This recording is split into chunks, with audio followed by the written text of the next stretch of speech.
जिस बेटे के लिए पिता ने पूरी जिंदगी खपा दी, उसी बेटे ने उन्हें आश्रम छोड़ दिया। लेकिन आगे जो हुआ वो आपकी सोच से भी परे है। मयंक सुनो जरा। त्रिशा की आवाज कांप रही थी। मयंक ने अपने लैपटॉप से नजर उठाई और चीखते हुए बोला, क्या हुआ? त्रिशा ने मोबाइल उसकी तरफ बढ़ाया। यह फोटो देखो, क्या यह बाबूजी हैं?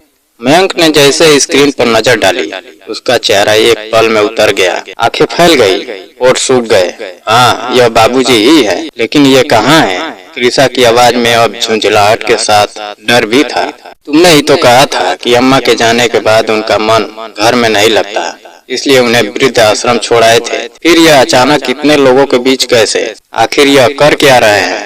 दोनों के दिल की धड़कन तेज हो गई थी, क्योंकि जिस बूढ़े पिता को उन्होंने अकेला और बेबस समझकर छोड़ दिया था, वही आज मंच पर खड़ा सम्मान ले रहा था। और यही से शुरू होती है उस पिता की कहानी, जिसे उसके अपने ही छोड़ गए थे। कुछ महीने पहले की बात है। गांव के उस पुराने बरामदे में, जहां कभी बच्चों की हंसी गूंजती थी, वहीं एक टूटी खाट पर महेश जी बैठे थे। उनके हाथ में चाय की प्याली थी, जो ठंडी हो चुकी थी, लेकिन उनकी आंखें सड़क पर टिकी थी, जैसे कोई अपना लौट आए। उन्होंने अपने बेटे मयंक के लिए बहुत बड़े सपने देखे थे। उन्होंने खेतों में खून पसीना बहाकर उसे पढ़ाया लिखाया, शहर भेजा, ताकि वह बड़ा आदमी बने और उनका नाम रोशन करे। लेकिन जब मयंक बड़ा आदमी बना तो उसने सबसे पहले अपने माँ बाप को ही पीछे छोड़ दिया। नौकरी लगते ही उसने अपनी सहकर्मी त्रिशा से शादी कर ली और फिर कभी गांव लौटकर नहीं आया। उसकी माँ रमा हर रोज दरवाजे पर बैठकर उसका इंतजार करती थी। हर त्योहार पर दीपक जलाती और कहती, इस बार मेरा बेटा जरूर आएगा। लेकिन वह इंतजार एक दिन उसकी सांसों के साथ खत्म हो गया और वह इस दुनिया से चली गई। उस दिन महेश जी के हाथ कांप रहे थे, आंखों से आंसू रुक नहीं रहे थे, लेकिन उनके दिल में एक उम्मीद अब भी बाकी थी कि शायद एक दिन उनका बेटा लौट आएगा। और फिर एक दिन सच में 15 साल बाद मयंक गांव लौटा। उसके साथ उसकी पत्नी त्रिशा भी थी। महेश जी के हाथ से चाय की प्याली गिर गई। वह कांपते हुए खड़े हुए और बोले, मयंक बेटा, तू आ गया? उनकी आंखों में आंसू थे, लेकिन अगले ही पल उनकी आवाज बदल गई। उन्होंने दर्द भरी हंसी के साथ कहा, अब क्यों आया है? जब तेरी माँ तेरा इंतजार करते करते मर गई, तब कहा था तू। मयंक सिर झुकाकर खड़ा रहा। उसके पास कोई जवाब नहीं था। तभी त्रिशा ने आगे बढ़कर कहा, पापा जी, हम आपको अपने साथ शहर ले जाने आए हैं। अब आप अकेले नहीं रहेंगे। लेकिन उसके शब्दों में अपनापन कम और मतलब ज्यादा था। थोड़ी ही देर में उसने असली बात सामने रख दी। उसने कहा कि बेटे आकाश की पढ़ाई के लिए बहुत खर्च है, इसलिए गांव का घर बेच देना चाहिए। यह सुनकर महेश जी का दिल जैसे किसी ने मुट्ठी में जकड़ लिया। उन्होंने कहा, यह घर उनकी पत्नी की आखिरी निशानी था। हर दीवार में उसकी हंसी बसी थी, हर कोने में उसकी यादें थी। लेकिन बेटे के सामने वह कमजोर पड़ गए। उन्होंने भारी आवाज में कहा, ठीक है बेटा, जैसे तुम्हें सही लगे। अगले ही दिन उन्हें शहर ले जाया गया। रास्ते में ही कागजों पर साइन करवा लिए गए और उनका घर किसी और के नाम हो गया। महेश जी खिड़की से बाहर देखते रहे और धीरे से बोले, रमा, आज हमारा घर भी चला गया। शहर पहुंचकर कुछ दिन तक सब ठीक रहा, लेकिन धीरे धीरे सच्चाई सामने आने लगी। त्रिशा का व्यवहार बदल गया। वह उन्हें बोझ समझने लगी। मयंक भी अब उनसे नजरें चुराने लगा। महेश जी को समय पर खाना नहीं मिलता था, कोई उनसे बात तक नहीं करता था।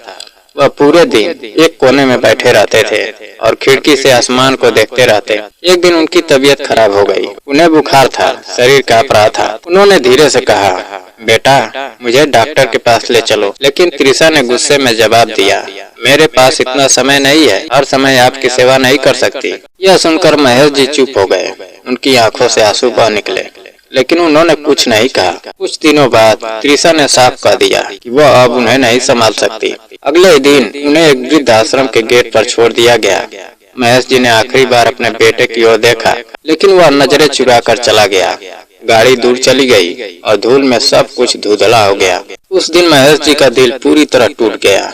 लेकिन जिंदगी यही खत्म नहीं हुई। आश्रम में उन्होंने देखा कि उनके जैसे और भी लोग थे, जिन्हें उनके अपनों ने छोड़ दिया था। कुछ रोते थे, कुछ चुप रहते थे, लेकिन धीरे धीरे महेश जी ने खुद को संभाला। उन्होंने सबसे बात करनी शुरू की, उनके दुख सुने और उन्हें हिम्मत दी। एक दिन उन्होंने आश्रम की खाली जमीन देखी और सोचा क्यों न यहाँ खेती शुरू की जाए। उन्होंने अपने पुराने अनुभव का इस्तेमाल किया और धीरे धीरे वहाँ हरियाली उगने लगी।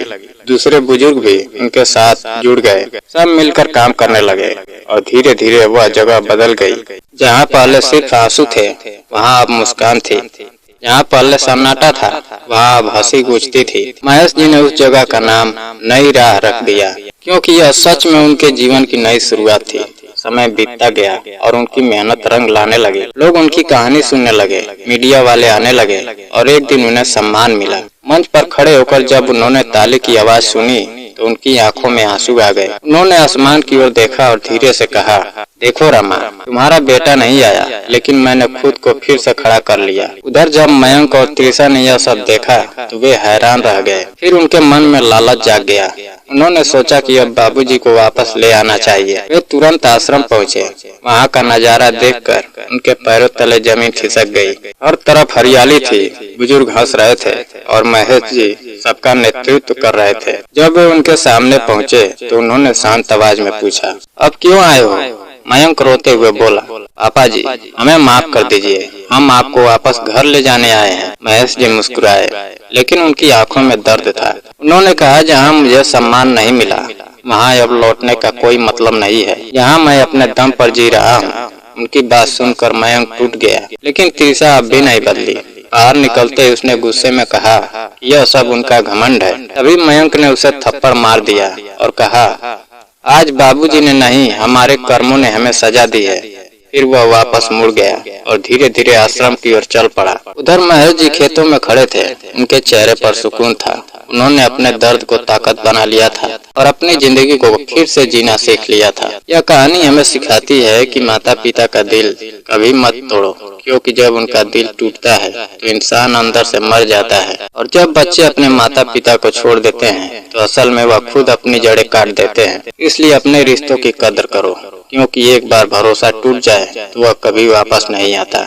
दोस्तों, अगर यह कहानी आपके दिल को छू गई हो तो इसे लाइक करें, शेयर करें और कमेंट में जरूर बताएं कि आप यह कहानी कहां-कहां से देख रहे हैं। धन्यवाद।